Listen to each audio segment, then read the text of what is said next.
দয়ার সাগর নবীজিকে বেঈমানেরা চিনল না, বিনা দোষে নিষ্ঠুরেরা দিল কত যন্ত্রণা।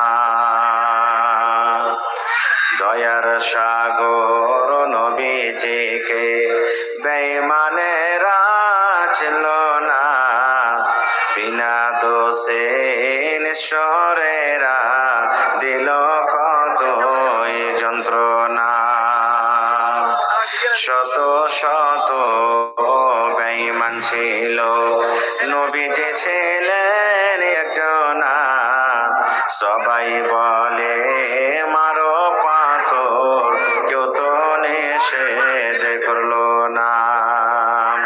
সবাই বলে মারো পাথর, কেউ তো নিষেধ করলো না।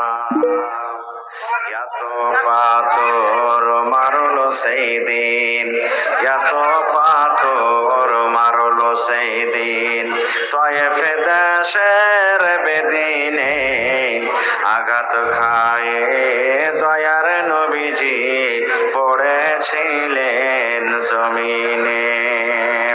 বেহুশ হইয়া দয়ার নবীজি পড়েছিলেন জমিনে। গায়ে যত কাপড় ছিল রঙিন হইল রক্ততে, কত রক্ত জমেছিল দয়ার নবীর জুতাতে। কত রক্ত জমেছিল দয়ার নবীর জুতাতে। নারে তাকবীর।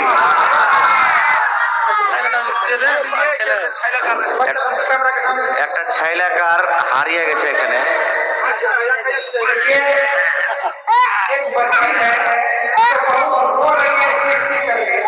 बच्चे की माँ को आवाज होना चाहिए कि उन्होंने कितना बच्चा लाया है और कितना उनके साथ है।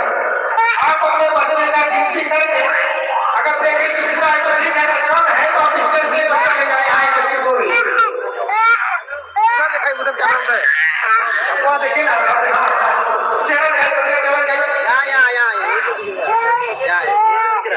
বাচ্চা মোটামুটি 1 বছরের একটা বাচ্চা আছে।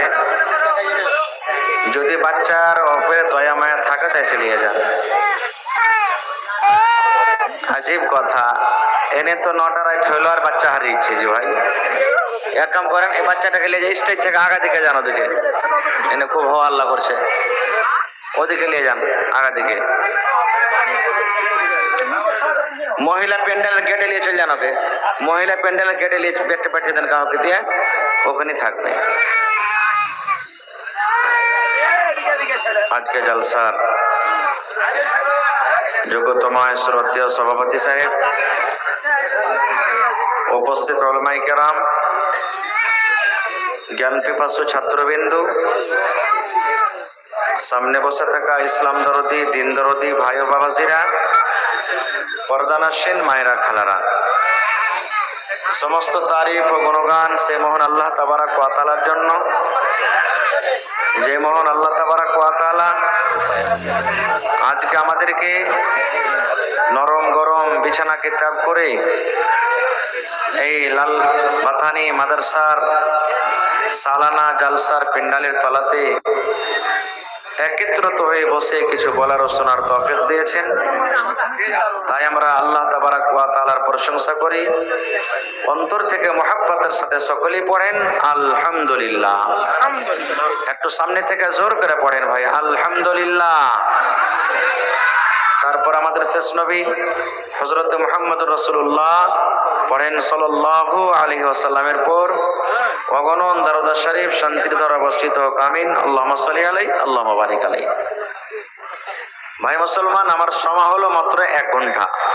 10:30টাতে লাগলাম, 10:30টাতে শেষ করতে হবে। আগে চলে যেতে এটা হলো নফল। রাস্তা পথে অনেক লোক, হালাত বা সময় মৌসাম সামনে আছে, দেখতে পেয়েছেন আপনারা। আমি কথা লম্বা করব না, 1 ঘন্টার মধ্যে 15 মিনিট মাত্র আপনাদের সামনে ওয়াজ করবো আজ ইনশাআল্লাহ তাআলা। 2-3টা হাদিস কোরআনের কথা বলবো, তারপরে তখন এই মাদ্রাসার উন্নতি সম্পর্কে কিছু কথা আপনাদের সামনে রাখবো। তবে আমি কমিটির লোককে বলবো, যারা মহিলা প্যান্ডালে দায়িত্ব দিয়েছেন চাদর দিয়ে পাঠিয়ে দেন আপনারা। মহিলা প্যান্ডালে যাদেরকে জিম্মেদারি দিয়েছেন চাদর দিয়ে দেন।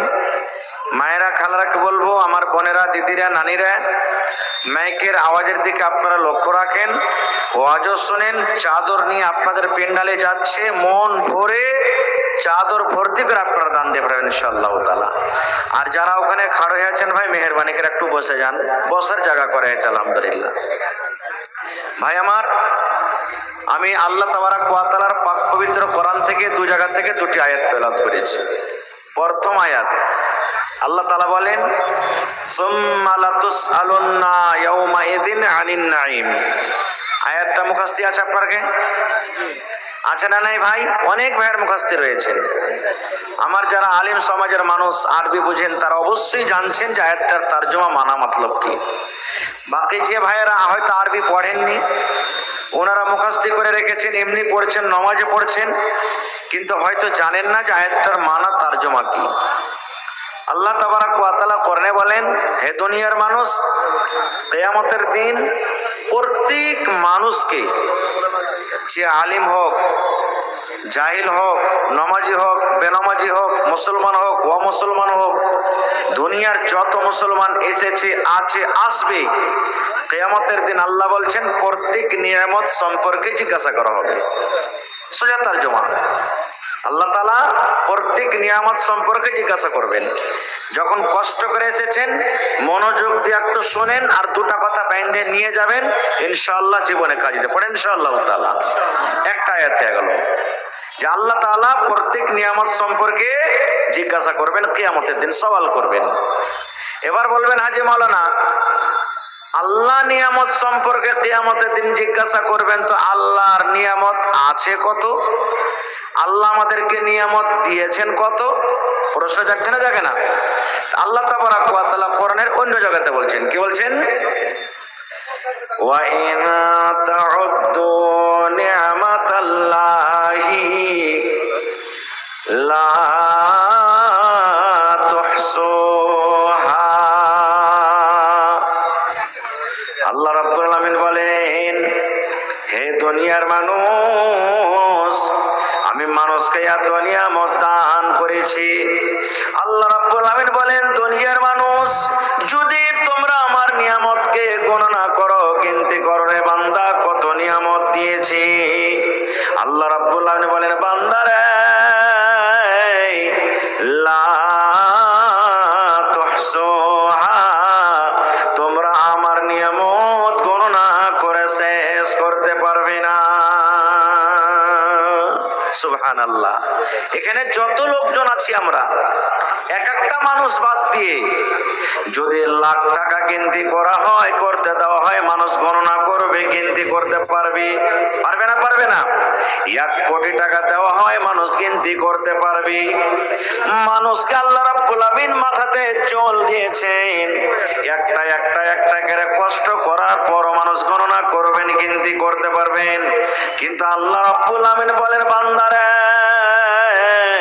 আমি মানুষকে এত নিয়ামত দান করেছি, যদি আমার নিয়ামত মানুষরা গিনতি করে, আল্লাহ নিজে বলেন তোমরা গণনা করে শেষ করতে পারবে না। একটা উদাহরণ দিয়ে আপনাকে বোঝাচ্ছি। আপনার এই পূর্ব দিকে যেটা নদী বইছে, এই নদীটার নাম কি? জোরে বলেন, কি নদীটার নাম? গঙ্গা নদী, নাকি? যারা বৈজ্ঞানিক ওনারা বলছেন এই দুনিয়াকে 3 ভাগে ওনারা ভাগ করেছেন বৈজ্ঞানিকেরা। 2 ভাগ দুনিয়াতে পানি জল, আর 1 ভাগ মাত্র শুখা। দুনিয়াতে 2 ভাগ কত আছে ভাই? পানি আছে, আর 1 ভাগ মাত্র শুখা আছে। আপনারা জানেন আমার মৌলানা বসে আছেন, জিজ্ঞাসা করবেন যারা 50-60 বছরকার ওপরকার মানুষ, যখন কলম ছিল না, এখন বল পেনে যে আমরা লিখছি, কলম যখন ছিল না, আগেকার মানুষরা পড়ালেখা করেছেন কিসে? ওই যে বিহা সাজিতে রং খেলে না, ফের এটা মনে করিয়েন না যে মৌলানা তেলে বিহাতে রং খেলা যায় যাচ্ছে নাকি, মানে বুঝার জন্য আপনাকে বলছি। ওই যে চেরানা আটানার যে রংগালা দোকানে পাওয়া যায়, রংগালাকে বাড়িতে নিয়ে এসে পানি একটু দিয়ে গুলেছে, আর একটা ছোট্ট করে সুন্দর করে কলমের মতন বাঁশ কাটা হোক, কঞ্চি কাটা হয়, লকড়ি কাটা একটা কলম করে একবার করে ডুবালছে, একবার করে লিখেছে। আপনারা করেছেন না করেনি? দেখেছেন? আল্লাহ রাব্বুল আলামিন বলেন, হ্যাঁ দুনিয়ার মানুষ তোমরা শুনে নাও, এই জমিনের উপরে যত পানি রয়েছে রে বান্দা, সমস্ত পানিকে যদি তুমি রং করে দাও রে বান্দা, যদি তুমি রং করে দাও, আর দুনিয়াতে যত রকম গাছ রয়েছে, দুনিয়াতে যত গাছ রয়েছে, সমস্ত গাছকে কেটে কেটে কেটে কেটে কেটে তুমি যদি কলম তৈরি করে দাও, আল্লাহ রাব্বুল আলামিন বলেন দুনিয়ার মানুষ, সমস্ত দুনিয়ার পানিকে যদি তুমি রং করে দাও রে বান্দা, যদি রং করে দাও, আর দুনিয়াতে যত গাছ রয়েছে সমস্ত গাছকে কেটে কেটে কেটে কেটে কলম তৈরি করে দাও, তারপরে যদি আমার নিয়ামত লিখতে শেষ করো, আল্লাহ বলছেন মানুষ রে, দুনিয়ার পানি শেষ হয়ে যাবে, দুনিয়াতে যত গাছপালা আছে সমস্ত গাছকে কেটে কলম করো, লিখতে লিখতে লিখতে লিখতে সমস্ত গাছ শেষ হয়ে যাবে। আল্লাহ বলেন বান্দারে, লা তুহসুহা, আমার নিয়ামত লেখে তোমরা শেষ করতে পারবে না।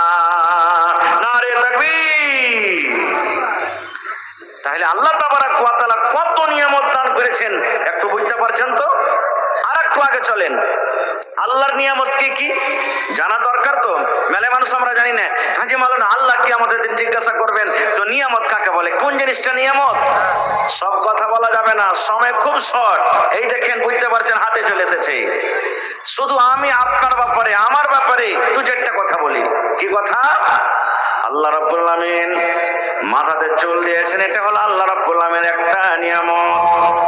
জিজ্ঞাসা করেন ওই বন্ধুকে যার বয়স হলো 30 বছর, 35 বছর, 25 বছর, কার মাথাতে চুল নাই, সব শেষ হয়ে গেল। এবার দেখেন, বারবার এলান করিয়েন না ভাই, একবার করে দিলেন ভাই ছেড়ে দেন। এ মুসলমান ভাই, যার মাথাতে চুল নাই, বারবার চুল নাই মাথাতে, সমস্ত চুল শেষ হয়ে গেছে, জিজ্ঞাসা করেন ওই লোকটাকে যে আল্লাহ রাব্বুল আলামিন তাকে চুল দেননি বা চুল শেষ হয়ে গেল, তার মনে কত আফসোস। এই মুসলমান, আল্লাহ তাবারাক ওয়া তাআলা চোখ দিয়েছেন, জিজ্ঞাসা করেন ওই বন্ধুকে যাকে আল্লাহ চোখ দেননি, চোখের ভ্যালু কি, চোখের আহমিয়ত কি সে বুঝতে পারবে? এই চোখ সম্পর্কে আল্লাহ জিজ্ঞাসা করবেন। আল্লাহ দাঁত দিয়েছেন, দাঁত একটা দুটা ভেঙে গেল, কিংবা ওই নানা দাঁতকে জিজ্ঞাসা করেন যার মাড়ি থেকে মুখ থেকে সমস্ত দাঁত গেল, দাঁত সম্পর্কে আল্লাহ কিয়ামতের দিন জিজ্ঞাসা করবেন। আল্লাহ পা দিয়েছেন, হাত দিয়েছেন, মাথার চারি থেকে নিয়ে পার তলা পর্যন্ত যত কিছু আল্লাহ রাব্বুল আলামিন পার্টস দিয়েছেন, কিয়ামতের দিন এক এক করে আল্লাহ রাব্বুল আলামিন জিজ্ঞাসা করবেন। একটা মাত্র উদাহরণ 2 মিনিট আপনাকে দিচ্ছি। একটা 80 বছরকার বুড়া, বয়স 80 বছর, ভালো করে শুনবেন, হঠাৎ করে শরীর খারাপ। শরীর খারাপ বলতে বেমারি কি, শ্বাস নিতে পারে না, অক্সিজেনের কমি হয়ে গেছে। অক্সিজেনের কমি হতে গেলে মানুষ শ্বাস নিতে পারবে না, মানুষ মইরাও যায় নাকি, অক্সিজেনের কমি। ওকে তাড়া ঘোড়া করে হসপিটালে নিয়ে যাওয়া হলো, চলো হসপিটালে চলো। হসপিটালে তাকে ভর্তি করা হলো। ডাক্তার বলছেন তোমাকে আইসিইউতে ভর্তি করতে হবে, আইসিইউতে তোমাকে এডমিশন করতে হবে। আইসিইউতে ভর্তি করা দেওয়া হলো। ঠিক মোটামুটি 15 ঘন্টা থাকা পর লোকটা ভালো হয়ে গেল, 12 ঘন্টা থাকা পর লোকটা ভালো হয়ে গেল। ভালো হওয়ার পর ডাক্তার সাহেব তখন ওর বিল করছেন কত, ভাই তুমি 12 ঘন্টা থাকলে শ্বাস নেওয়ার তোমার অসুবিধা হয়েছিল, এখন তুমি বাড়ি যেতে পারো, ভালো হয়ে গেছো, তোমাকে 15,000 টাকা লাগবে। এই মুসলমান, লোকটা 15,000 টাকার কথা শুনে চোখ দিয়ে তার ঝরঝর ঝরঝর করে পানি ঝরতে শুরু হয়ে গেছে।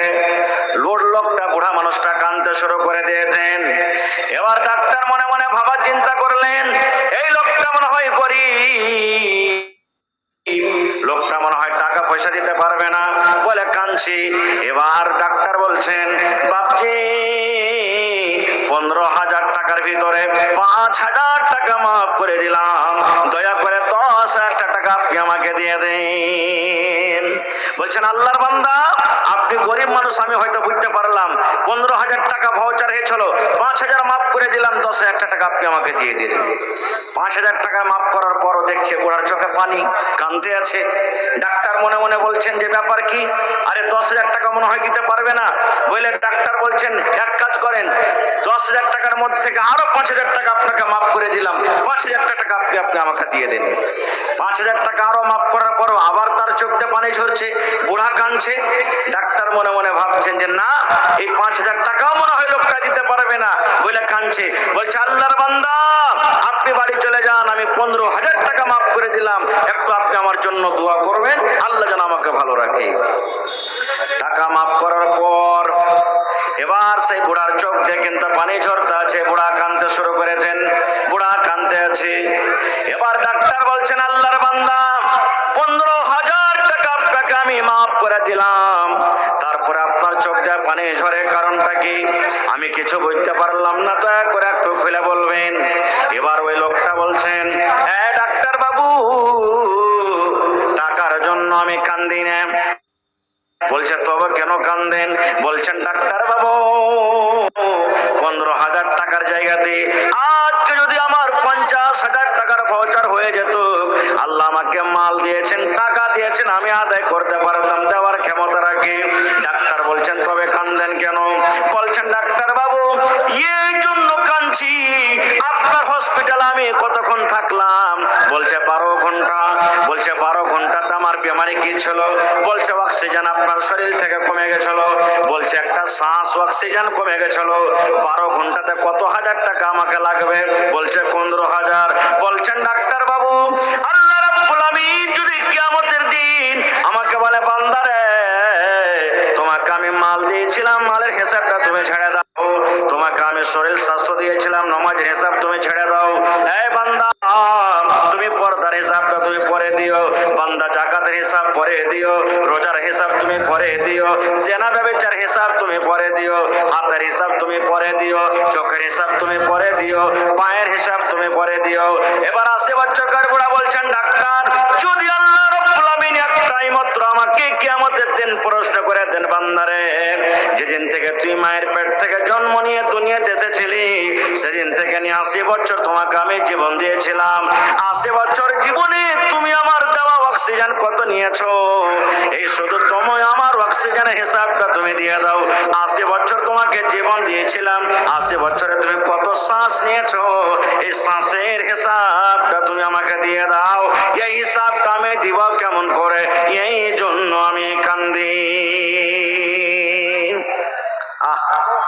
আজকে আল্লাহর দেওয়া নিয়ামত কত খাচ্ছি আমরা? আল্লাহর দেওয়া নিয়ামত খাওয়া পর আল্লাহর শুকরিয়া আমরা আদায় করি না। আল্লাহ তাবারক ওয়া তাআলার আমরা শুকরিয়া আদায় করি না, আল্লাহর বড়াই আমরা করি না খুব। আল্লাহ তাবারক ওয়া তাআলা আমাদেরকে সন্তান দান করেছেন, এটা আল্লাহর একটা নিয়ামত। হাত দান করেছেন, এটা আল্লাহর একটা নিয়ামত। পা দান করেছেন, এটা আল্লাহর একটা নিয়ামত। শেখ সাদি রহমাতুল্লাহ আলাইহি বাজারে গেছেন চাপ্পল খরিদ করার জন্য, কেনার জন্য।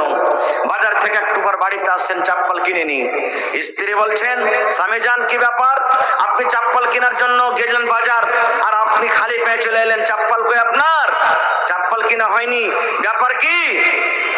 এবার শেখ সাদি রহমাতুল্লাহ আলাইহি বলছেন কি জানেন, বেবি রে, আমার পা দোকানটা ভালো আছে, চাপ্পল আমার পায়ে নাই, চাপ্পল খরিদ করার জন্য আমি বাজারে গিয়েছিলাম। কিন্তু বিবি রে, যেমনই আমি বাজারে ঢুকলাম, আমি একটা লোককে দেখলাম, ওর হাঁটু থেকে দুই খানা পায়। আমি সেই সময় আল্লাহর তারিফ করলাম, আল্লাহ রাব্বুল আমিনের শুকরিয়া আদায় করলাম। আল্লাহকে বললাম, রাব্বুল আমিন তুমি আমাকে পা দিয়েছো, কিন্তু আমার পায়ে চাপ্পল নাই বলে চাপ্পল খরিদ করার জন্য আমি বাজার গিয়েছিলাম।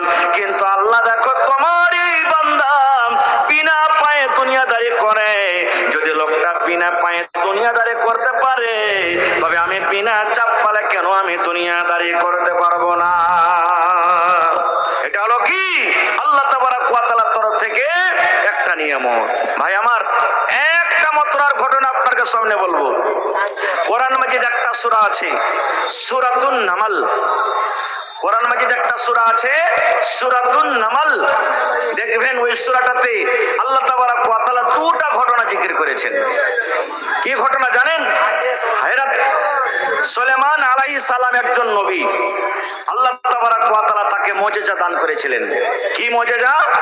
সুলাইমান নবী মানুষের ভাষা তো জানতেন, বলতেন, জীব জন্তুর ভাষা পর্যন্ত জানতে পারতেন।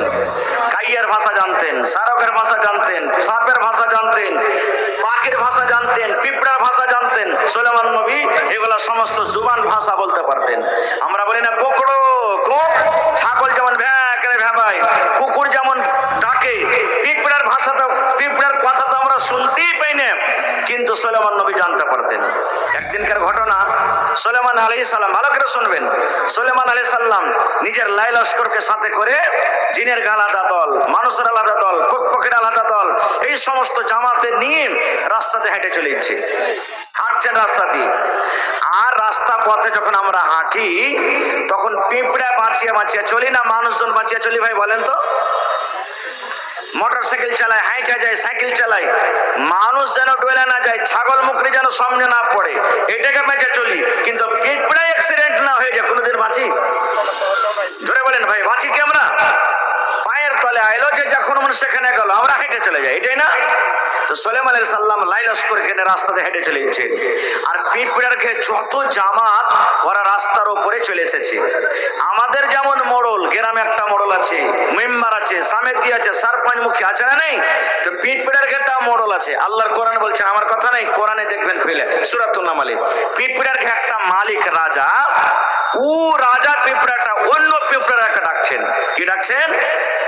রে পিঁপড়ার দল, তাড়াতাড়ি করে তোমরা নিজের নিজের খালে তোমরা ঢেকে যাও। ভালো করে শুনবেন, রাজা পিঁপড়ে, মোড়ল পিঁপড়ে, মুখিয়া পিঁপড়া অন্য পিঁপড়াকে ডাক দেয়, বলছেন, ও পিঁপড়ার দলেরা তোমরা শোনো, তোমরা যদি নিজের নিজের জান বাঁচাতে চাও, নিজের নিজের যদি প্রাণ বাঁচাতে চাও, তোমরা নিজের নিজের তাড়াতাড়ি করে খালে তোমরা ঢুকে যাও। কেন ঢুকে যাও?